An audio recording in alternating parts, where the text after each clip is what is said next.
Hello, my dear friends. Welcome to Online Engineering. Myself Prakash, and now we discuss over a topic of our continuation. Our topic is point consideration under designing of gear. ठीक है कि हम gear की अब designing करने वाले हैं। ठीक है, अभी तक हमने क्या देखा था? अभी तक हमने तीन चीजें देखी थी। ये 4th नंबर का टॉपिक है हमारा, ये 4th नंबर का टॉपिक है। तीन चीजों में हमने क्या देखा था? हमने सबसे पहले फोर्स की एनालिसिस देखी थी। ठीक है, कि गियर पे फोर्स की एनालिसिस कैसी होती है, कितने टाइप्स के फोर्स आते हैं। सबसे पहले तो एक रेडियल फोर्स आता है और उसके बाद एक टेंजेंशियल फोर्स आता है। वही दोनों मिलके आपके क्या बनते हैं? नॉर्मल फोर्स बनते हैं। ऑफ कोर्स अगर आप उल्टे वे में देखें तो नॉर्मल फोर्स आता है, उसका हॉरिजॉन्टल कंपोनेंट अगर आप लेंगे तो टेंजेंशियल फोर्स बनेगा, और नॉर्मल कंपोनेंट अगर आप लेंगे तो रेडियल फोर्स बनेगा। तो ये इतना हमने फोर्स के कंसीडरेशन में देखा था। उसके बाद हमने सेंटर डिस्टेंस की कैलकुलेशन की थी कि अपने पिनियन से लेके, पिनियन के सेंटर से लेके गियर के सेंटर तक, अगर सिंपल गियर में देखा जाए तो उसकी दूरी कितनी होती है, या फिर कंपाउंड गियर में देखा जाए तो वहां पे सेंटर कंसीडरेशन लेते हैं या नहीं लेते हैं। ठीक है, उसके बाद थर्ड स्टेज पे हम आके रिवेटेड गियर के सेंटर डिस्टेंस के बारे में कैलकुलेशन हमने देखा था, बिकॉज प्रीवियस ईयर के क्वेश्चंस में काफी रिवेटेड गियर से हमारे क्वेश्चंस आते हैं। ठीक है, अच्छी बात है।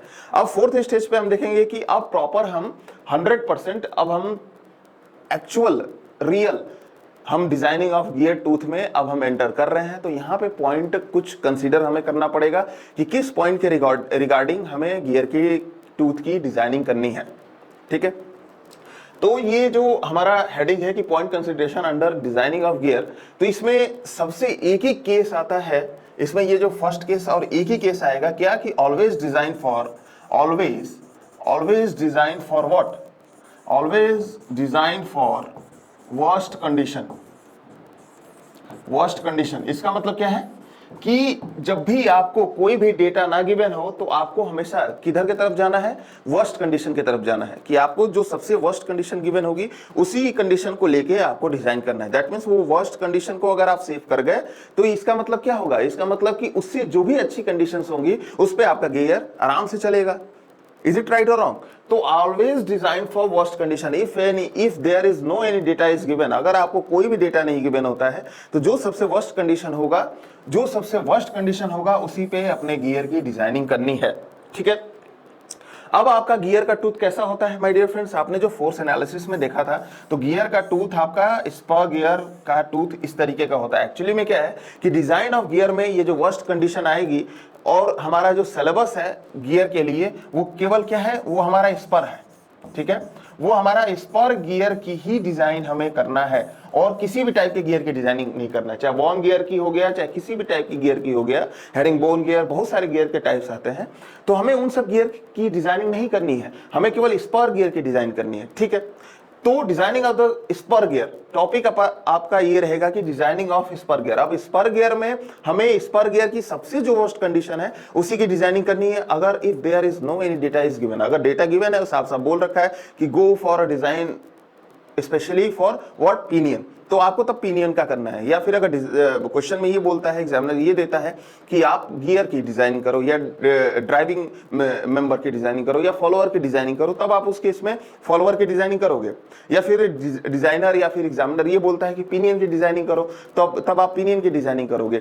या फिर एग्जामिनर ऐसा बोलता है कि रेक एंड पिनियन में केवल रेक की डिजाइनिंग करो, तो आप रेक की ही डिजाइनिंग करोगे। या फिर अगर इन्वॉल्यूट प्रोफाइल कभी देखिए, उसमें इंटरफेरेंस लगा के वो ये बोलता है कि नॉन इन्वॉल्यूट प्रोफाइलिंग की या फिर उसके पिनियन की डिजाइनिंग करो, तो ठीक है, आप उस केस में ओपिनियन की ही डिजाइनिंग करोगे। बट अगेन कि अगर कोई डेटा नहीं गिवन होता है तो जो उसमें सबसे वर्स्ट कंडीशन होगा आप उसी को सेव करोगे। अगर वो सेफ हो गया तो सारे के सारे अपने आप ही सेफ हैं, क्योंकि सबसे बुरे को अगर आपने सेव कर लिया तो उससे अच्छे वाले तो अपने आप सेफ हैं, और जब अच्छे वाले अपने आप सेफ हैं तो इसका मतलब क्या कि आपका पूरा सिस्टम सेफ रहेगा और कंटिन्यूअसली वर्क करेगा। ठीक है, चलिए, तो हमारा जो मेन फोकस पॉइंट रहता है गियर की डिजाइनिंग में वो केवल रहता है क्या, ये स्पर गियर की ही हमें डिजाइनिंग करनी है। इज इट राइट और रॉन्ग? तो यही आपका सिलेबस है। इसी में लेविस आएंगे और लेविस ये बताएंगे कि स्पर गियर को कैसे डिजाइनिंग किया जाए, उसके फॉर्म फैक्टर क्या होते हैं। तो these are all the factors. चलिए, तो ये स्पर गियर हमने बनाया। ठीक है, अगर इसको पिनियन लेते हैं तो ये छोटू सा होगा, अगर गियर लेते हैं तो इसमें एक बड़ा सा गियर इस तरीके से होगा। चलिए, तो इसमें क्या आपने देखा था कि ये जो पिच सर्किल होता है माय डियर फ्रेंड्स, ये जो आपका पिच सर्किल होता है, तो यहाँ पे आके एक नॉर्मल फोर्स इस पिच सर्किल से हॉरिजॉन्टली एक्ट करता है, और कितने प्रेशर एंगल पे, प्रेशर एंगल फाई पे ये नॉर्मल फोर्स एक्ट करता है कुछ इस तरीके से, ठीक है। और ये जो पिच सर्किल पे जो टेंजेंशियल ऐसे किया है, तो इसको इस पे अगर इसका हॉरिजॉन्टल कंपोनेंट को देखा जाएगा तो ये टेंजेंशियल फोर्स होगा, और इसके जस्ट वर्टिकल कंपोनेंट को देखा जाएगा तो ये क्या होगा, रेडियल फोर्स होगा। ये इस तरीके का होता है, ठीक है। और आपको पता होगा, थ्योरी ऑफ मशीन में आपने पढ़ा भी होगा कि ये पिच सर्किल से टूथ की थिकनेस को ली जाती है, पिच सर्किल से टूथ की थिकनेस को हमेशा ली जाती है, ठीक है। अब धीरे धीरे हम डेटा को डेवलप कर रहे हैं कि क्या क्या हमें पता है, ओके, कि हमें क्या क्या पता है, और उन जो नोन डेटाज हैं उनका यूज करके गियर की कैसे डिजाइनिंग करनी है। तो इसलिए अभी तक इतना डेटा हमारे पास नोन था, और एक और डेटा हमारे पास नोन ये है कि ये टूथ की फेस ब्रेथ, टूथ की फेस ब्रेथ इस तरीके से टूथ की फेस ब्रेथ की मतलब टूथ कितना मोटा है 3 डायमेंशन में, ठीक है। ये इतना आपको डेटा गिवन है, और इसी डेटा का यूज करके आपको क्या करना है, गियर की डिजाइनिंग करनी है। दैट मींस इस टूथ की स्ट्रेंथ आपको पता करना है कि टूथ अगर आपका मजबूत एक बार हो गया, टूथ की अगर एक बार एक्चुअल स्ट्रेंथ अगर आपने पता कर ली, तब आपको ये पता रहेगा कि इस मैक्सिमम लोड कितना देना चाहिए। इज इट राइट और रॉन्ग? तो इस तरीके से आपको गियर को सेव करना है। तो इतना आपको डेटा गिवन है। तो चलिए जो डेटा गिवन है तो उस पर हम बात करते हैं। तो आपका डेटा कुछ इस तरीके का दिखेगा। अगर ये डायग्राम को कंसीडर किया जाए तो आपका डेटा कुछ इस तरीके से दिखेगा। माय डियर फ्रेंड्स, कैसे दिखेगा? जैसा कि ये मैंने फेस ब्रेथ बताया, तो ये फेस ब्रेथ ये रहा आपका फेस ब्रेथ, ठीक है, अच्छी बात है। और ये आपका रहा पिच सर्किल, ठीक है। एक सेकेंड, मैं थोड़ा सा इसको रफ करता हूं। ओके, तो ये फेस ब्रेथ जो रहा, फेस ब्रेथ ये रहा, ठीक है। उसके बाद जो आपका पिच सर्किल है, पिच सर्किल आपका कैसा है, ऐसा ऐसा आपका पिच सर्किल है। यहां पे आपका क्या लग रहा है, यहां पे आपका नॉर्मल फोर्स लग रहा है। इस तरीके से ये आपका Fn ये नॉर्मल फोर्स आ रहा है। अब इसका हॉरिजॉन्टल अगर आप लेते हो, तो हॉरिजॉन्टल अगर आप लोगे तो ये क्या आएगा, Ft आएगा। ऑफ कोर्स ये Ft आपको पूरा का पूरा दिख भी रहा है, और ये Ft केवल इस एक पॉइंट पे नहीं आएगा, ये Ft पूरे पूरे इस फेस ब्रेथ में आएगा। बिकॉज इस फेस ब्रेथ पे अगर हम पिच सर्किल देखेंगे, तो अगर लास्ट वाला पॉइंट देखते हैं, अगर ये लास्ट वाला पॉइंट हम देखते हैं, तो ये कुछ ऐसा यहाँ पे पिच सर्किल बनता हुआ दिखेगा या नहीं आपको? कुछ इस तरीके से बनता हुआ आपको पिच सर्किल दिखेगा। अगर आप इस पॉइंट पे बात करते हो तो इस तरीके से आपको पिच सर्किल बनता हुआ दिखेगा। अगर इस पॉइंट पे बात करते हो तो ऐसे ही सारे पॉइंट को अगर आप 3D डायमेंशन में देखते हो तो ये सारे के सारे पिच सर्किल आपको इस तरीके से बनते हुए दिखेंगे। और पूरे के पूरे पिच सर्किल पे आपका क्या लगने वाला है, आपका tangential force Ft, tangential force Ft आपका इस तरीके से लग रहा है, ठीक है। तो आप टेंजेंशियल फोर्स Ft को ऐसे दिखाओगे, और ऑफ कोर्स इसी तरीके से आपका क्या लगने वाला है, आपका नॉर्मल फोर्स भी लगने वाला है। Any doubt? नो। तो आपका इस तरीके से नॉर्मल फोर्स भी लगने वाला है। तो ये है आपका नॉर्मल फोर्स। अब इसी सारे के सारे पॉइंट पे आपका क्या लगने वाला है, आपका जो वर्टिकल कंपोनेंट है, ठीक है। जो वर्टिकल कंपोनेंट कैसे दिखेगा, वर्टिकल कंपोनेंट इस तरीके से दिखेगा। ये क्या है आपका रेडियल फोर्स।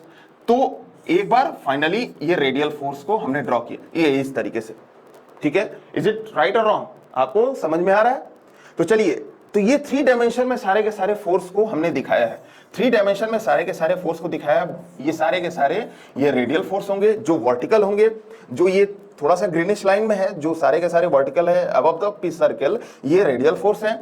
जो ऑन द टेंजेंशियल डायरेक्शन में जो ये फोर्स है ओवर द पिच सर्किल, ये आपका टेंजेंशियल फोर्स है। और इस पे इस तरीके से आपका नॉर्मल फोर्स लग रहा है। तो ये इस तरीके से फोर्स का डिस्ट्रीब्यूशन होता है along the gear tooth, over the what, over the pitch circle. इस तरीके से फोर्स का डिस्ट्रीब्यूशन होता है। इज इट राइट और रॉन्ग? आप इसको फील कर पा रहे हो? चलो, तो इस तरीके से प्रैक्टिकली हमें चीजों को फील करते हुए चलना है। चलिए, तो इस तरीके से फोर्स का डिस्ट्रीब्यूशन आपने दिखा लिया। तो इसको आप नोट करेंगे, वीडियो को पॉज करिए, इसको आप स्क्रीनशॉट लीजिए। चलिए, अब हमने फोर्स का डिस्ट्रीब्यूशन कैसे देखा था, हमने ये सबसे पहले बनाया था पिच सर्किल, ये सबसे पहले पिच सर्किल बनाया था। इस कलर में था ये रेडियल फोर्स Fr, इस कलर में था रेडियल फोर्स। उसके बाद नेक्स्ट कलर हमारा क्या था, ये हमारा था नॉर्मल फोर्स Fn, ये हमारा है normal force. And then next हम आए थे, ये है हमारा टेंजेंशियल फोर्स, ठीक है।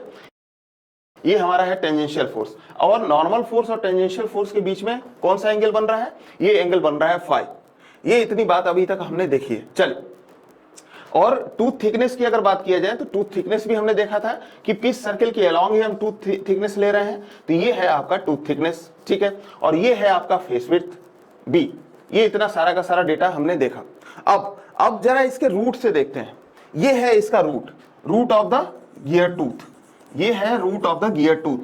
दैट मीन्स व्हाट कि गियर टूथ कहां से बिल्कुल जनरेट हो रहा है, तो कहां से जनरेट होता है, वो हमेशा डिडेंडम सर्किल से जनरेट होता है। ये सब आपने पढ़ रखा है, ठीक है। जैसे कि एक बार मैं अगर इसको बनाना चाहूं, प्लॉट करना चाहूं, तो ये इस तरीके से कि ये है आपका डिडेंडम सर्किल, ये है आपका डिडेंडम सर्किल। इस पे आपका क्या बनने वाला है, इस पे आपका ऐसे बनने वाला है टूथ। ये इस तरीके से आपका इस तरीके से टूथ बनने वाला है। ये है आपका पिच सर्किल, ठीक है, ये है आपका पिच सर्किल। और ये है इसकी क्या, ये है इसकी फेस विड्थ इस तरीके से, ठीक है। तो ये है फेस विड्थ का मतलब दैट मीन्स बी। और यहाँ पे ये आपका आ रहा है FN नॉर्मल, और यहाँ पे ये आ रहा है FT टेंजेंशियल, और यहाँ पे ये आ रहा है FR रेडियस। तो ये इस तरीके से फोर्स का नॉमेनक्लेचर हमने देख लिया। ये है pressure angle that means what 5। Okay fine. अब देखो कि ये हमने टूथ की जो थिकनेस देखी है, टूथ की जो हमने थिकनेस देखी है T, ये T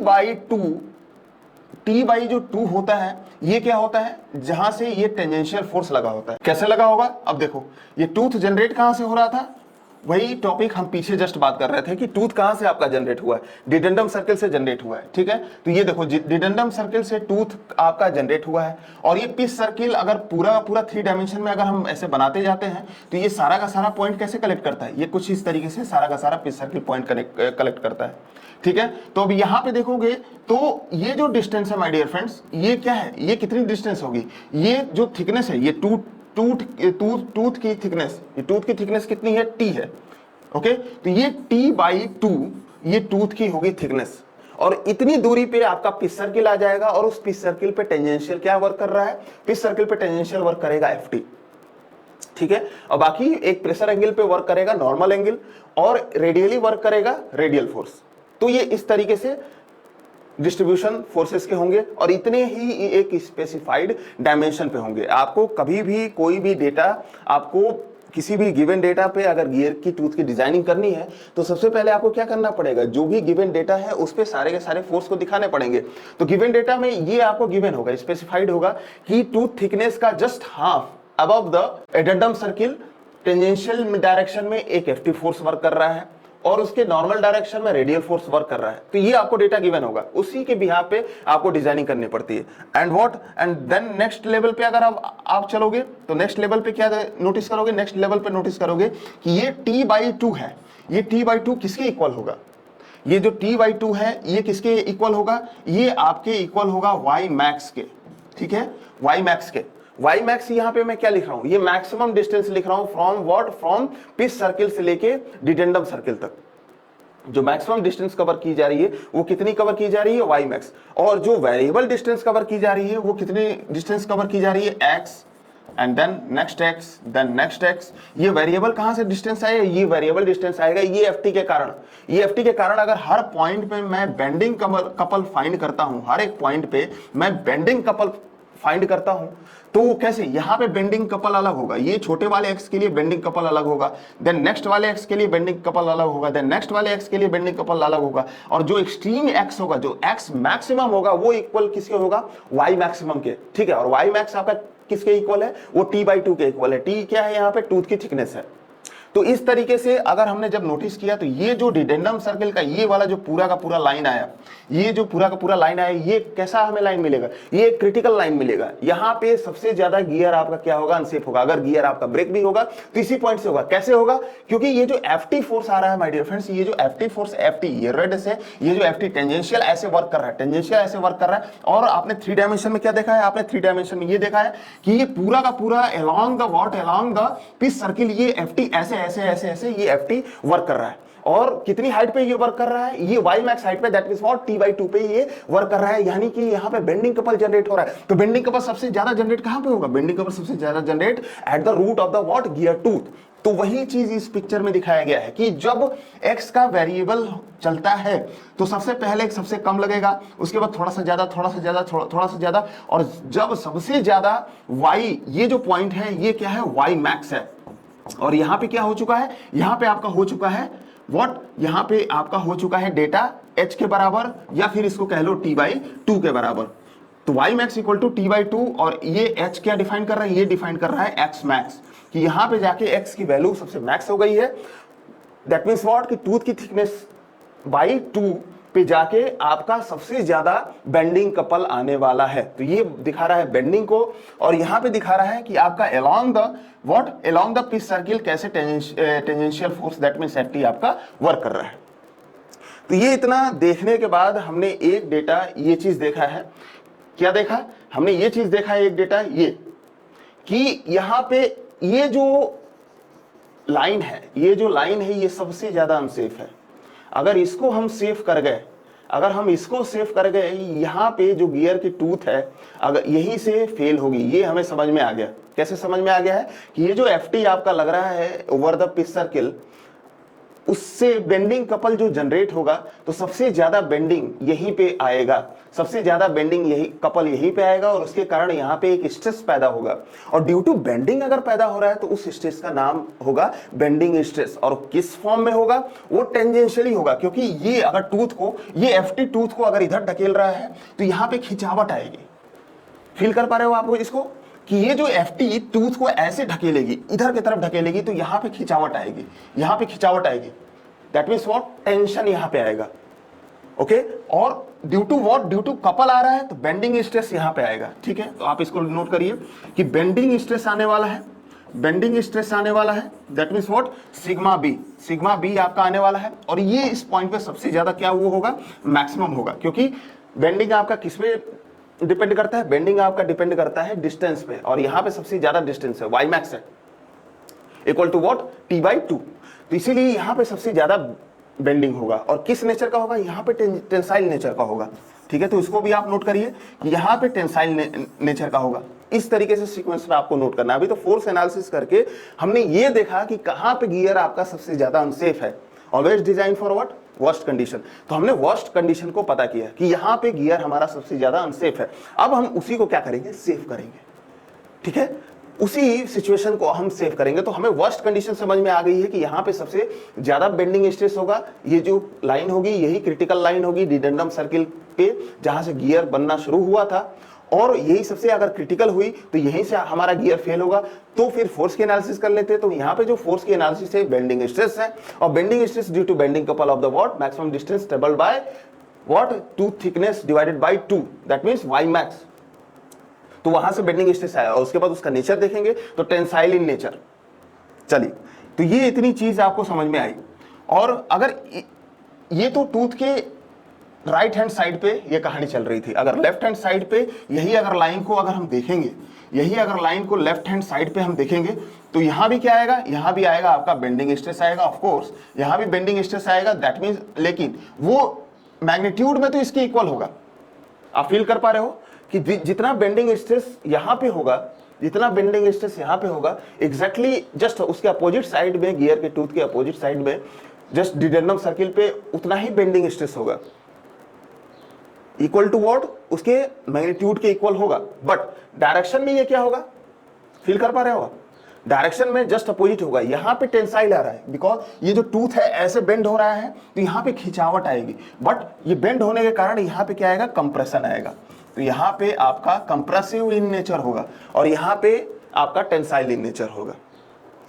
तो अभी तक हमने लेक्चर में ये देखा है कि ऑलवेज डिजाइन फॉर, सबसे फर्स्ट स्लाइड में हमने क्या देखा है कि always design for what, worst condition. ठीक है, तो वर्स्ट कंडीशन का हम पता करने गए, वर्स्ट कंडीशन का पता करने गए कि गियर टूथ कहां पे हमारा वर्स्ट होता है। तो सबसे पहले गियर किस फोर्सेस पे काम करते हैं, तो फोर्सेस की एनालिसिस की, तो हमें पता चला कि एक नॉर्मल फोर्स आ रहा है। तो नॉर्मल फोर्स जो आ रहा है उसका जब हॉरिजॉन्टल और वर्टिकल कंपोनेंट लिया और उसके बाद उसके टीथ की प्रोफाइलिंग की जरा हमने एनालिसिस की, तब हमें पता चला कि ये कि यहाँ पे वेरिएबल बेंडिंग कपल आ रहा है। और वेरिएबल बेंडिंग कपल जिस पॉइंट पे, जिस लाइन पे सबसे ज्यादा मैक्सिमम हो रहा है, वहां पे एक क्रिटिकल जोन बन रहा है। क्रिटिकल का मतलब सबसे अनसेफ, सबसे वर्स्ट केस बन रहा है। और वो डिडेंडम सर्किल पे वो जो क्रिटिकल का सबसे वर्स्ट केस बन रहा है, वहां पे कैसा फोर्स आ रहा है, वहां पे बेंडिंग स्ट्रेस आ रहा है। और किस नेचर का आ रहा है, टेंसाइल इन नेचर आ रहा है। तो इस पोजीशन पे हमें गियर को सेव करना चाहिए, क्योंकि यहीं पे सबसे ज्यादा क्या है, यहीं पे सबसे ज्यादा वर्स्ट कंडीशन है। तो यहीं पे हमें गियर को सेव करना है। ये हमारा मिल गया टारगेट। तो हमारा जो ये फर्स्ट कोटेशन था, फर्स्ट लाइन था spur gear, design of the spur gear में, कि always design for worst condition. तो हमने worst condition and worst position की हमने पता कर लिया। कंडीशन में क्या कि bending stress tensile in nature के कारण हमारा गियर का टूथ अगर फेल होगा तो होगा। और कहां होगा, वो हमारा होगा यहाँ पे डिडेंडम सर्किल पे, जहां से जस्ट गियर टूथ हमारा डेवलप हुआ था। तो ये आप सबसे पहले ये आप स्लाइड को स्क्रीनशॉट लीजिए, इसको आप नोट करिए, ठीक है। उसके बाद नेक्स्ट आप इसको देखेंगे, इसको आप नोट करेंगे, बिकॉज ये 3 डायमेंशन में मैंने एक बार बना के आपको दिखाने की कोशिश की है कि चीजों को अच्छी तरीके से फील कर पाए, ठीक है। उसके बाद ये वाली स्लाइड आप एक बार दोबारा नोट करें। इसमें गियर टूथ की थिकनेस को आप लिखेंगे और ये जो मैक्सिमम हाइट होगी आप उसको t/2 लिखेंगे, equal to what, y max लिखेंगे, ft को आप दिखाएंगे, fn को दिखाएंगे, नॉर्मल फोर्स को दिखाएंगे, नॉर्मल फोर्स ft से फाई एंगल बना रहा है आप वो भी दिखाएंगे, और बेंडिंग स्ट्रेस को दिखाएंगे कि बेंडिंग स्ट्रेस टेंसाइल, ये जो क्रिटिकल लाइन है यहाँ पे टेंसाइल दिखा रहा है और यहाँ पे आपका दिखा रहा है ये जो जस्ट उसके अपोजिट साइड वाला जो होगा वहां पे कंप्रेसिव नेचर दिखा रहा है। तो आपको इतना दिखाना है, ठीक है। तो ये सारे के सारे डेटास को आपको कोड करने हैं, ठीक है। अब यहीं पे आते हैं जस्ट कौन, यहीं पे आएंगे जस्ट लेविस। लेविस अब यहीं पिक्चर में आके कूदे कि ठीक है तुमने पता तो कर लिया कि गियर कहाँ पे सबसे ज्यादा वीक है, तो चलो इसकी डिजाइनिंग करो। लेविस ने ये बोला कि चलो इसकी डिजाइनिंग करो। तो उन्होंने ये बोला कि गियर का ये जो टूथ है इसकी जो अजीब प्रोफाइल मिल रही है, इसकी अजीब प्रोफाइल कैसी मिल रही है, देखो तो ये कुछ ऐसे बीच में फूला हुआ मिल रहा है, ऊपर पतला सा मिल रहा है। तो इस तरीके का ऐसा मिल रहा है, बेस में थोड़ा सा पतला, बीच में सबसे ज्यादा फूला और उसके बाद ऊपर जाके फिर से पतला। तो इस तरीके का जो ये प्रोफाइल मिल रहा है, तो लेविस ने ये बोला कि ऐसा प्रोफाइल मत लो, आप प्रोफाइल बिल्कुल प्रिज्मेटिक लो।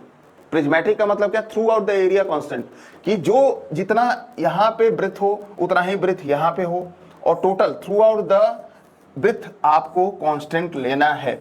और कैसा, like as a beam, like as a beam आपको टूथ कंसीडर करना है एक बीम की तरह, ठीक है। ये जो टूथ है, टूथ की जो ऐसी प्रोफाइल दिखने में लग रही है, तो उसको इस तरीके का नहीं लेना है, एक प्रिज्मेटिक बार की तरह लेना है।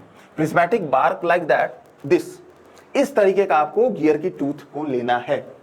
ये किसने बोला, ये लेविस ने बोला। तो चलिए एक बार एनालिसिस करते हैं कि लेविस जब पिक्चर में आए हैं तो उन्होंने बोला क्या है, तो उस चीज की हम एनालिसिस करने वाले हैं माय डियर फ्रेंड्स।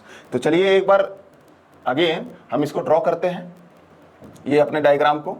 तो ये जो हमारा डायग्राम है ये कुछ इस तरीके का है, ओके। तो सबसे पहले तो डायग्राम को ड्रॉ करेंगे। तो ये है हमारा डायग्राम। तो लेविस ने ये बोला कि आपको हमेशा गियर की जो भी टूथ लेनी है तो एक प्रिज्मेटिक टाइप का लेना है। गियर की टूथ आपको इस तरीके का नहीं लेना है, इस तरीके का गियर की टूथ आपको नहीं लेना है, ठीक है। इस तरीके की गियर की टूथ आपको नहीं लेना है। आपको कैसा टूथ लेना है, आपको इस तरीके का टूथ लेना है, इस तरीके का। ये थोड़ा सा इम्प्रैक्टिकल बात है, बट इसी तरीके का सपोज करके आपको गियर की डिजाइनिंग करनी है। ये सबसे पहले लेविस ने बोला। अगर 3 डायमेंशन में अगर देखोगे तो ये दिखने में कैसा दिखता है, इस तरीके का ये दिखता है कि नहीं, ठीक है, ये इस तरीके का दिखता है। और अगर इसको आप देखोगे तो ये कैसा दिखेगा, ये कुछ इस तरीके का दिखेगा, ठीक है, इस तरीके का दिखेगा। तो इसी को मैंने काट के यहाँ पे निकाला है, इसी को काट के निकाला है। तो ये दिख कैसा रहा है यहाँ। अब यहाँ पे एक चीज और नोटिस करो माय डियर फ्रेंड्स, यहाँ पे जब आप नोटिस कर रहे हो तो देख रहे हो कि ये बेस में क्या है, फिक्स है, रूट इज फिक्स, रूट आपका क्या है, फिक्स है, ठीक है। तो एक एक डेटा को कोड करते जाओ कि आपको कैसा लेना है गियर टूथ किस तरीके का, gear tooth, assume that gear tooth like a what, like a beam, okay. तो ये पहला एजम्पशन होगा, इज इट विजिबल। ये पहला एजम्पशन ये होगा कि गियर टूथ को बीम की तरह लेना है। दूसरा प्रिज्मेटिक लेना है, ठीक है। प्रिज्मेटिक का मतलब क्या होता है कि throughout the area constant, जो एरिया यहां पे होगा वो किसी एक सेक्शन पे अगर उठा लोगे तो वही एरिया आपको मिलने वाला है। किसी एक सेक्शन पे उठा लोगे तो एग्जैक्टली वही एरिया आपको मिलने वाला है through out the area constant, through out the area constant. ठीक है, तो ये है प्रिज्मेटिक। प्रिज्मेटिक का मीनिंग, प्रिज्मेटिक टेक्निकल वर्ड है, अगर नॉन टेक्निकल में बात करें तो आप डायरेक्ट ये लिखोगे प्रिज्मेटिक के जगह पे कि throughout the area constant. ठीक है, अब root is fixed, of course root तो आपका फिक्स होगा ही, जो गियर टूथ है वो डिडेंडम पे है और वहीं से उसके काट की प्रोफाइलिंग की गई है, तो टूथ आपका तो फिक्स है। ओके, तो टूथ फिक्स है, दैट मींस व्हाट कि टूथ का जो रूट है, रूट इज फिक्स्ड। ओके, अब यहां पे ये जो टूथ है एक सर्कुलर मोशन में होगा, है कि नहीं? जो गियर है आपका कैसे रोटेशन ही तो करता है, ट्रांसलेटरी मोशन करता है? नो, ट्रांसलेटरी नहीं करता, वो रोटेट होता है, गियर आपका रोटेट होता है, तो रोटेशन के कारण एक इनर्शिया इफेक्ट आता है। तो लेकिन while the designing of the gear tooth as per Lewis, आपको क्या रखना है, ये जो इनर्शिया इफेक्ट है इसको नेग्लेक्ट कर देना है, इनर्शिया इफेक्ट को कंसीडर नहीं करना है। चलिए, हमेशा वर्स्ट केस बना के ही आपको काम करना है। तो यहां पे नेक्स्ट जो कंसीडरेशन लिखेंगे, आपको जब भी कन्वेंशनल में, चाहे एसएससी जेई के कन्वेंशनल, चाहे स्टेट पीएससी के कन्वेंशनल, चाहे यूपीएससी के कन्वेंशनल में, जब भी कन्वेंशनल में गियर की डिजाइनिंग करनी होगी तो ये सारे के सारे एजम्पशन आपको लिखने पड़ेंगे। चलिए, तो ये सारे के सारे आप एजम्पशन लिखोगे तो अब ये इनर्शिया इफेक्ट को आप क्या करोगे, इफेक्ट को आप क्या करोगे, नेग्लेक्ट करोगे। ठीक है, अब tooth gap that means what, backless. जो मैंने आपको बैकलेस जस्ट फर्स्ट लेक्चर में मैंने आपको जो बैकलेस के बारे में बताया रखा है, उस बैकलेस को भी क्या करना है, आपको नेग्लेक्ट करना है। ये भी आपका एक अजम्पशन है। ये मैं सारे के सारे एजम्पशन कोड करा रहा हूं माय डियर फ्रेंड्स, ये जो जितने के जितने हैं ये आपके हैं एजम्पशन। ओके, ये सारे के सारे जो भी मैं कोड करा रहा हूं ये सारे के सारे आपके एजम्पशन है। ठीक है, सारे के सारे आपके एजम्पशन है। तो tooth space should be what, neglected. Okay fine, तो आपको टूथ की स्पेस को भी नेग्लेक्ट करना है। एंड देन नेक्स्ट में क्या करना है, चलिए स्पेस की जरूरत पड़ेगी। नेक्स्ट में हमारा जो एजम्पशन होगा वो होगा, ओके, जो नेक्स्ट में एजम्पशन होगा, only bending should be considered, क्योंकि केवल हमने अभी तक बेंडिंग ही तो मैंने आपको बताया है कि सबसे ज्यादा बेंडिंग कहाँ होती है, डिडेंडम पे होती है। किस नेचर की होती है, टेंसाइल नेचर की होती है, वही हमारा क्रिटिकल लाइन होता है, उसी को हमें सेव करना है। तो हमेशा आपको क्या करना होगा, bending should be considered. Okay, bending को ही कंसीडर करना है, दैट मींस किसको कंसीडर नहीं करना है, आपको स्ट्रेस कंसंट्रेशन फैक्टर को, स्ट्रेस कंसंट्रेशन, इसको मैं बता रहा हूं क्या है, स्ट्रेस कंसंट्रेशन फैक्टर को नेग्लेक्ट करना है। एक्चुअली में क्या है कि जब गियर टूथ आपका बनता है तो उसमें स्ट्रेस का कंसंट्रेशन हो जाता है, कोल्ड वर्किंग प्रोसेस, बहुत सारे ऐसे प्रोसेस होते हैं, गियर हॉबिंग होता है, इन सब चीजों से आपका जब गियर बनता है तो उसमें प्रायर स्ट्रेस, पहले से स्ट्रेस आके बैठे होते हैं, इंटरनल स्ट्रेसेस पहले से आके इंटरनल फोर्सेस बैठे होते हैं, उसके कारण इंटरनल स्ट्रेसेस उसमें एक्यूमुलेट होता है, उसमें अप्रूफी वो आपका गियर सोख के कुछ स्ट्रेस को बैठा रहता है। तो जब आप डिजाइनिंग करोगे, क्यों इसको नेग्लेक्ट कर रहे हो, कि जब आप डिजाइनिंग करोगे तो उसकी ओरिजिनल स्ट्रेंथ को आप नहीं पता कर पाओगे। कैसे पता कर पाओगे, क्योंकि ऑलरेडी उसमें इंटरनल फोर्स है और ऊपर से उसकी एक्चुअल लोडिंग कंडीशन को आप पता कर रहे हो, तो उससे क्या होगा कि एक्चुअल लोडिंग कंडीशन आपको हमेशा वैल्यू उसकी कम मिलेगी। सपोज दैट व्हाट, ये आपका गियर है, ये आपका गियर है, इसमें ऑलरेडी आपका स्ट्रेस जो आके बैठा हुआ है, इसमें स्ट्रेस आके, सपोज दैट अगर पिक्टोरियल फॉर्म में बात करें तो इसमें इतना स्ट्रेस ऑलरेडी, इसमें इतना स्ट्रेस आके बैठा हुआ है। तो जब आप इसकी ओरिजिनल फोर्स की एनालिसिस आप करोगे तो उसमें ये भी तो पार्टिसिपेट करेगा ना, ऑलरेडी ये पहले से पार्टिसिपेट कर रहा होगा। तो इस टूथ की जो ओरिजिनल, इस टूथ जिस मटेरियल का बना है उसकी क्या आप ओरिजिनल स्ट्रेंथ आप पता कर पाओगे, नहीं, क्योंकि ये ऑलरेडी इतना उसमें एड ऑन होकर वैल्यू आ रही होगी। तो इसीलिए जो स्ट्रेस कंसंट्रेशन ऑलरेडी गियर में आपके है उसको आपको नेग्लेक्ट कर देना, मतलब उसको आपको कंसीडर करना ही नहीं है, उसको आपको हटा के चलना है। तब आप ओरिजिनल इस मटेरियल की स्ट्रेंथ पता कर पाओगे कि ये किस फॉर्म में वर्क कर रहा है। अगर रोटेशनल फॉर्म में वर्क कर रहा है, उसमें बेंडिंग आ रही है, तो यानी कि ये गियर है। आपको इस तरीके से एनालिसिस करना है कि कोई भी मटेरियल अगर गोल गिवन है, कोई भी मटेरियल गोल गिवन है, रोटेशनल वर्क को पार्टिसिपेट कर रहा है और उसमें उसके बेस पे सबसे ज्यादा बेंडिंग आ रही है, तो इसका मतलब क्या, वो गियर ही होगा। फोर्स एनालिसिस इसीलिए हमने पढ़ा है, इज इट राइट और रॉन्ग? फोर्स एनालिसिस हमने इसीलिए पढ़ा है कि अगर इस तरीके का फोर्स आता है और ऐसा सिचुएशन अगर आता है तो वो आपका है गियर, और अगर आपका गियर हो गया तो सपोज दैट किसी ना किसी एक मटेरियल का बना होगा, तभी इसमें एक परमिसिबल स्ट्रेस को हम लेते हैं, और उस स्ट्रेस से हमेशा हम वैल्यू को कम लेते हैं और हम अपनी वैल्यू को फाइंड करते हैं, ओरिजिनल स्ट्रेस को हम फाइंड करते हैं, वो मैं आगे बताऊंगा। तो एक मटेरियल है, सर्कुलर इन नेचर है, रोटेशनल में वर्क कर रहा है, उस पे टेंजेंशियल फोर्स आ रहा है, उसके कारण वेरिएबल बेंडिंग स्ट्रेसेस आ रहे हैं, और वहां एक डिडेंडम पे जाके, दैट मीन सबसे लास्ट पोर्शन पे जाके, उसके रूट पे जाके maximum bending stress with respect to what, with respect to tensile in nature अगर आ रहा है तो यानी कि वो गियर है। तो आपको डायरेक्ट उसमें क्या करना है कि प्रायर जो भी उस मटेरियल में स्ट्रेस कंसंट्रेशन है, स्ट्रेस एक्युमुलेट हुआ है, जितना उस सोख के रखा है, आपको उसको कंसिडर नहीं करना है, ठीक है? आपको ओरिजिनल फॉर्म में ही वैल्यू को कंसिडर करके उसकी आंसरिंग करनी है। तो इसलिए स्ट्रेस कंसंट्रेशन फैक्टर को आपको नेग्लेक्ट करना है, ठीक है? तो ये इतना का इतना ही पूरी की पूरी आपको कहानी मिली, ठीक? चलिए, तो जो आपको पूरी कहानी मिली है उसको एक बार आप क्या करेंगे, नोट करेंगे। और कैसे नोट करेंगे? सबसे पहले आप ये लिखेंगे लेविस एजम्पशन। सबसे पहला आपका हेडिंग होगा लेविस एजम्पशन। उसमें फर्स्ट लिखेंगे कि gear tooth like a beam, ये इस तरीके का बीम होगा गियर का। सब एक बार फिर से हम ड्रॉ करते हैं कि इस तरीके का आपका बीम होगा, ओके? इस तरीके का आपका बीम होगा, फिर इस तरीके का आपका बीम दिखता होगा, और प्रिज्मेटिक इन नेचर होगा। दैट मीन्स व्हाट, कि जैसा एरिया यहाँ पे होगा, जैसा एरिया यहाँ पे होगा, थ्रू आउट अगर कहीं भी हम सेक्शन लेते हैं तो थ्रू आउट द एरिया वैसा ही होगा। तीसरा क्या, रूट इज फिक्स। तो रूट सारे के सारे ये जो रूट होंगे ये फिक्स होंगे। वो क्यों फिक्स होंगे मैंने आपको ऑलरेडी उधर पिक्चर में बता रखा है अभी थोड़ी देर पहले। इनर्शिया इफेक्ट का मतलब क्या, कि जो सर्कुलर मोशन में जो आपका गियर रोटेट कर रहा है उसके कारण जो भी इनर्शिया इफेक्ट आएगा उसको आपको नेग्लेक्ट करना है, बिकॉज उसके कारण भी आप ओरिजिनल स्ट्रेस नहीं पता कर सकते, इसलिए क्योंकि सेंट्रीफ्यूगल फोर्स आ गया। अब सेंट्रीफ्यूगल फोर्स आएगा तो उसके कारण भी एक बेंडिंग मूवमेंट आएगा, तो ओरिजिनल आप स्ट्रेस कैसे पता कर सकते हैं मटेरियल का? That is the main point, ठीक है? Tooth space should be neglected. अब टूथ की स्पेस को भी आपको नेग्लेक्ट करना है। चलिए, ओके, ये आप समझते हो या नहीं? फर्स्ट लेक्चर में ही मैंने आपको बताया था कि इस बैकलेस को हम while the designing of gear हम कंसीडर नहीं करते।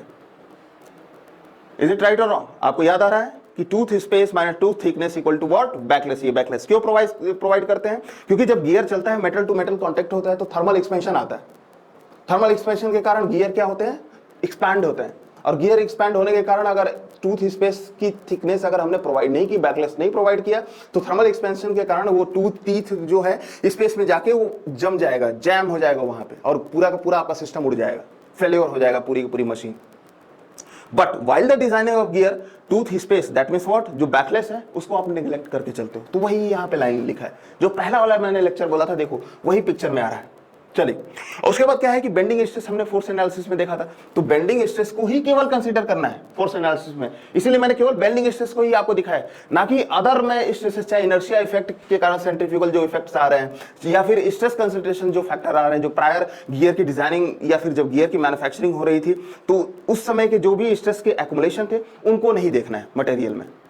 गियर किसी न किसी एक मटेरियल का बना हुआ है या नहीं, ठीक है? एक किसी ना किसी एक मटेरियल का बना होगा, तो उस मटेरियल को जब हम बना रहे होंगे उस मटेरियल से अपना गियर, तो कुछ ना कुछ स्ट्रेस उसमें आके एक्युमुलेट हुआ होगा, तो उन जो प्रायर स्ट्रेस का जो एक्युमुलेशन है उसको हमें नहीं लेना है, नहीं तो हम ओरिजिनल उस मटेरियल की स्ट्रेंथ को while the working of this condition, rotating and tangential force and then bending movement, तो इन सब फोर्सेस में हम ओरिजिनल स्ट्रेंथ को उस मटेरियल की नहीं फाइंड कर सकते, इसीलिए स्ट्रेस की कंसंट्रेशन फैक्टर को हम क्या करेंगे, नेग्लेक्ट करेंगे। तो ये इतना का इतना ये एजम्पशन किसका है, ये लेविस का है, ठीक है?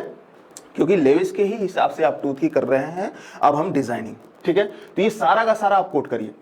और माय डियर फ्रेंड्स, अब यहां से एक और आया, यहां से एक और चीज पिक्चर में आई कि सर ये जो टोटल का टोटल आपने 7 ये जो एजम्पशन कोड कराए हो, ये किस टाइप की लोडिंग कंडीशन के लिए है, कैसी टाइप की लोडिंग कंडीशन है, राइट? कि ये कैसी टाइप की लोडिंग कंडीशन है? आपने कहा कि सर ये बेंडिंग टाइप की loading, no no no no, bending तो वो स्ट्रेस है नॉर्मल फोर्स के कारण, नॉर्मल फोर्स आपका लोडिंग कंडीशन है, नॉर्मल फोर्स के कारण ही टेंजेंशियल हॉरिजॉन्टल जो कंपोनेंट बना वो टेंजेंशियल फोर्स बना, और टेंजेंशियल फोर्स के कारण एक बेंडिंग मोमेंट आया था गियर के रूट पे, आया था कि नहीं? यहां पे इस रूट पे यही क्रिटिकल पॉइंट था, यही क्रिटिकल लाइन थी, और यहीं पे मैक्सिमम बेंडिंग आया था। और यह इसी चीज को करना है हमें सेफ, इसी चीज को करना है हमें सेफ। और ये किसके कारण आया था? ये टेंजेंशियल के कारण आया था, एफटी के कारण आया था। और ये एफटी किसके कारण आया था? एफटी किसके कारण आया था? ये एफएन के कारण आया था। तो क्वेश्चन इज दैट सर ये एफएन किस टाइप का है? क्वेश्चन इज दैट कि सर ये एफएन किस टाइप का है? माय डियर फ्रेंड्स, ये स्टैटिक लोडिंग कंडीशन के लिए ये इतना एजम्पशन है। स्टैटिक लोडिंग कंडीशन जब आपका होगा तो 7 एजम्पशन आएंगे, 1 2 3 4 5 6 एंड 7, 7 एजम्पशन आएंगे जब आपका ये जो लोड होगा स्टैटिक होगा। हमारे पास 3 स्टेज है, 3 स्टेज में गियर की स्ट्रेंथ की हमें कैलकुलेशन करनी है, 3 स्टेज में हमें गियर को सेव करना है। पहला जो हमारा स्टेज होगा वो under the static loading condition होगा, तो उसमें हम गियर को डिजाइन करेंगे। दूसरा जो हमारा केस आएगा उसमें डायनेमिक लोडिंग कंडीशन होगा, फिर उसमें हम गियर को अपने डिजाइनिंग करेंगे। और तीसरा होगा वियर स्ट्रेंथ, गियर की हम कैलकुलेट करेंगे, तो वहां पे भी हम गियर को सेव करेंगे। तो टोटल 3 टाइप्स के डिजाइनिंग स्टेप्स को हमें सीखना है गियर में, ठीक है। तो चलिए सबसे पहले तो हम स्टैटिक लोडिंग कंडीशन में हम गियर को सेव करने वाले हैं। उसके बाद हम नेक्स्ट जो हमारा स्टेप होगा डायनेमिक लोड हम लगा के देखेंगे, तो वहां पे हम गियर को सेव करेंगे, तो वहां पे एजम्पशन कुछ अलग होंगे। उसके बाद हम wear strength, original wear strength of the gear की कैलकुलेशन करेंगे, तो वहां पे स्टेप अलग होंगे। तो एक बार इसको लाइन वाइज नोट करिए कि हम करने क्या वाले हैं। हम करने क्या वाले हैं एज पर लेविस, नोट करिए कि as per Levi's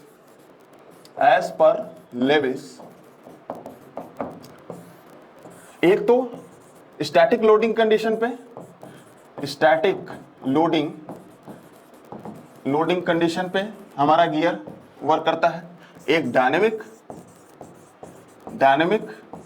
loading condition पे हमारा गियर एक तो वर्क करता है, और एक हम वियर एंड टियर, ये आप सुने होंगे वियर एंड टियर, चाहे मैंने मटेरियल साइंस में पढ़ाया भी है कि एक वियरिंग होगा, वियरिंग के कारण फेल्योर होगा। तो वियरिंग के कारण जो फेल्योर होगा तो उसके फेल्योर से बचने के लिए आप अपने गियर की वियर स्ट्रेंथ को फाइंड करोगे। तो चलिए वियर स्ट्रेंथ को यहां पे फाइंड करेंगे, ठीक है। तो ये 3 टाइप्स के कंडीशन में हम गियर की स्ट्रेंथ की क्या करेंगे? कैलकुलेशन करेंगे, ठीक है। तो यहां पे जो मैंने 7 एजम्पशन बताए 1 to 7, ओके, 1 to 7 जो एजम्पशन बताए, यहां पे मैंने 7 बताया, यहां पे कुछ अप्रॉक्स 8 to 9 एजम्पशन होंगे, ठीक है, 8 to 9 एजम्पशन होंगे यहां पे टोटल, ओके। और यहां पे कुछ अलग कंडीशन होगी। तो इन सब कंडीशन को एज्यूम कर करके हम क्या करेंगे? गियर की डिजाइनिंग करेंगे। ये एजम्पशन ही इंपॉर्टेंट है, एजम्पशन के बिहाफ पे ही हमारा दिमाग चलना शुरू होता है, एजम्पशन के बिहाफ पे हमारा दिमाग चलना शुरू होता है। और जब हमारा दिमाग चलना शुरू हो जाता है तब हम उसमें फोर्स का एडिशन करते हैं। तो इस टाइप के फोर्सेस का एडिशन करेंगे, और जब फोर्स का एडिशन कर लेते हैं तब हमें समझ में आता है कि यहाँ पे गियर हमारा सबसे ज्यादा वीक होगा, तब उस जगह की हम स्ट्रेंथ और साथ में डायमेंशन को फाइंड कर लेते, हो गया गियर की डिजाइनिंग। तो ये है स्टेप। तो इसीलिए पूरे मशीन डिजाइन में my dear friends assumption is most important things, right और रॉन्ग, कि पूरे गियर डिजाइनिंग में assumption is a very important criteria. अगर गेट का भी क्वेश्चन आता है तो उसमें वो बताया रहता है, और these are all the assumptions, तो सारे के सारे एजम्पशंस होते हैं। और इंजीनियरिंग सर्विस में अगर आपने एजम्पशन नहीं लिखा तो सीधे 50% मार्क्स आपके कैंसिल हो जाएंगे, कभी कभी 90 to 80% मार्क्स आपके कैंसिल हो जाते हैं राइट आंसर आने के बाद भी। तो एजम्पशन को लिखना जरूरी है, क्योंकि जब आप एजम्पशन लिखते हो तो आप सारे के सारे केसेस को ऑलरेडी लिख चुके हो कि gear like a beam, prismatic in nature, root उसका फिक्स है, इनर्शिया इफेक्ट आपने हटा दिया, टूथ स्पेस हटा दिया, स्ट्रेस कंसंट्रेशन हटा दिया, केवल ये ऐसा ही फोर्स आएगा, दैट मींस उसमें सब कुछ आपने गिवन कर दिया है। तो वैसे ही आप चित्रकारी करो, और चित्रकारी करके सारे के सारे फोर्स को दिखा दो। सारे के सारे फोर्स को जब आपने दिखा दिया, सारे के सारे डायमेंशन को दिखा दिया, तो आपको खुद ही पता चल जाएगा कि कौन सा क्रिटिकल जोन है, कहां पे गियर का फेलियर होने का चांस है। उसकी क्या करो, उसकी स्ट्रेस को कैलकुलेट कर लो, हो गया गियर की डिजाइनिंग। तो दीज आर द स्टेप्स, क्योंकि इसीलिए assumption is most important criteria. तो चलिए नेक्स्ट लेक्चर में हम पढ़ेंगे गियर की designing under what? Static loading condition. अभी तक मैंने बेस आपको बताया था, अभी तक जितना ये लेक्चर हुआ है इसमें गियर की डिजाइनिंग जब हम करते हैं तो कैसे कैसे हमें केसेस को झेलना पड़ता है, कैसे कैसे केसेस को कंसीडर करते हैं, और किस हिसाब से गियर की डिजाइनिंग करते हैं। ये जितना मैंने चीजें बताई है सारे के सारे प्रीवियस ईयर क्वेश्चंस के एक्सपीरियंसेस है। किसी तरीके से वो उसमें एजम्पशन गिवन होगा, अगर गेट का क्वेश्चन होगा तो उसमें ऑलरेडी एजम्पशन गिवन होगा, ऑलरेडी एजम्पशन गिवन होगा, तो आपको डायरेक्ट वैसा वैसा ड्रॉ करना है, आपको फोर्स की एनालिसिस करनी है, देखना है कौन सा क्रिटिकल जोन है, और उस क्रिटिकल जोन को सेव कर देना है, while what? While the consideration of designing effects. Designing में क्या कि जब भी आप स्ट्रेंथ की कैलकुलेशन करो तो आप परमिसिबल से हमेशा उसको छोटा रखो, आप अपने गियर को कर लो सेव, क्या चाहे कोई भी मशीन एलिमेंट को कर लो सेव। या फिर इंजीनियरिंग सर्विस एग्जामिनेशन के कन्वेंशनल या फिर एसएससी कन्वेंशनल या यूपीएससी या फिर आरपीएससी या एमपीपीएससी के असिस्टेंट इंजीनियर्स की जो भी आती है उसके कन्वेंशनल जो भी होते हैं, तो आपको वहाँ एजम्पशन तब मेंशन करना है। एजम्पशन मेंशन करके उसके बाद फोर्स की एनालिसिस करवानी है। उसके बाद देख लेना है कौन सा क्रिटिकल जोन है, कहां पे उस मशीन एलिमेंट का सबसे वीकर पार्ट आ रहा है, वर्स्ट कंडीशन आ रहा है। And always design forward worst condition. ये मैं सबके लिए बता रहा हूं, पूरे मशीन एलिमेंट के लिए बता रहा हूं, चाहे गियर हो, चाहे शाफ्ट हो, चाहे कोई भी मशीन एलिमेंट हो। तो जो वर्स्ट कंडीशन आ गया उसके बाद उसकी स्ट्रेंथ को आपको फाइंड करना है, परमिसिबल से छोटा रखना है और उसके डायमेंशंस को निकाल लेना है। दैट्स इट, हो गई गियर की डिजाइनिंग, चाहे हो गया उस मशीन एलिमेंट की डिजाइनिंग। तो इस तरीके से करना है। तो जो हमारा नेक्स्ट लेक्चर रहेगा माय डियर फ्रेंड्स, उसमें हम स्टैटिक लोडिंग कंडीशन में हम क्या करेंगे, गियर की स्ट्रेंथ की कैलकुलेशन करेंगे। ठीक है, तो मिलते हैं my dear friends next lecture में। And thank you for watching this video, have a nice day. और इस लॉकडाउन में सारे आपके जो फ्रेंड्स हैं वो अगर नहीं स्टडी कर पा रहे होंगे तो आप उनको लेक्चर को शेयर करें, और ज़्यादा से ज़्यादा पॉजिटिविटी को फैलाने से हमारे अंदर एक मोटिवेशन, लीडरशिप की क्वालिटी आती है, एक माहौल बनता है, एटमॉस्फेयर बनता है पढ़ाई का। तो आप ऐसा करें। So bye bye, take care, have a nice day, thank you.